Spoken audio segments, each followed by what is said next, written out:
Tapos. Tapos. Ano nakita na? Ay. Tapos. Ganito na. Pagkatapos yun, tapos yung na-EBS na nga ako eh. Tinanong ko sa ate, na-EBS na ako. Sabi, sige, EBS mo lang yan. Senyalis niya na lalabas na yung ulo ng bata pagkatapos umiri. Tapos dire-diretso sila, si Doc tsaka yung babae. Ano yun? Tapos? Si Doc, ayun ba, tulungan nila ako ibaba. Umiiri ka, tapos dinadaganan yung tiyan mo. Ang hirap. Sino yung dumadagan? Si Doc tsaka yung babae. Mataganan natin. Joke lang. Parang ang laka ng katawan nun eh. Dadagyan ako. Wala ka ganun. Ginanon ako.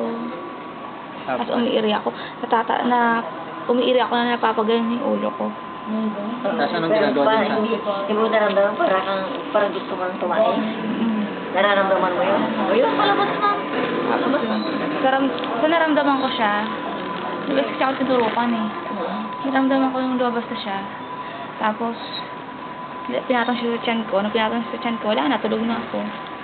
May lumabas na tayo, wala? Ano? Natuloy na? Tuloy na? O natulog ka? Nakatulog na ako. Ay, pinatulog ka pala. Nung pagkatapos kong umiri.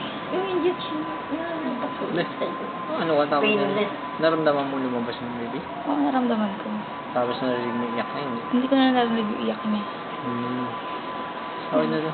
Painless Sabon na delivery yung ginamit sa'yo. Painless. Yung sinasabi mo sa akin, painless. Akala ko painless. Kaya hindi ko naramdaman yung Walang pagsalilin. mag-delivery. Pero yung pag-labor talaga, yun ang Hindi ka hirap. naintindi naman. Babayar tayo. Tapos. Tapos yun. Tapos. Nakatulog na ako.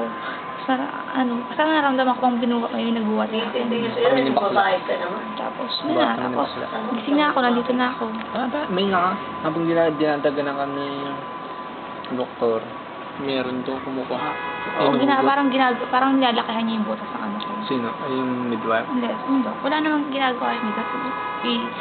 Dinadaganan niya namin Si doktor lang lahat ng gumawa na. Tapos, hinugot niya. Siya din yung nagpugot ng bata. Hindi naman inugot, dire-diretso eh. Paano ganyan? Tumakay ka lang. Paano tumakay ka ganun? Oo. Dire-diretso. Oo, alam ka niya. Oo, alam mo niya. Nakatay ka na ba? Oo naman.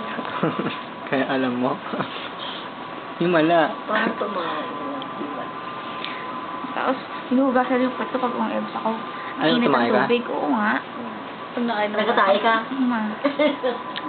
Pinapatae kasi bago ka galing mo sa CR. Ay, sa delivery room. Hindi, nakahiga na ako. Nung tumakay ako. Baba naman yung maraming dugo lumabas.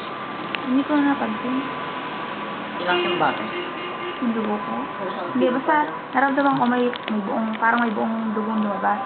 Pagkatapos, maya, yung baby na. So, yun. Yan nakita. Pinapasasyon ko. Mabubo ko yung baby? Ay, hindi. Yung dito, Ito hindi. pala to. Tanot? Ito? Wala. Medyo. Nasabay na to. Haba pati dyan? Medyo. Hanggang dito yung, ano niya eh. Diba buhok na. Hanggang dito, tingnan mo. Hanggang dito. Papalabas natin to kay JB pag laki niya.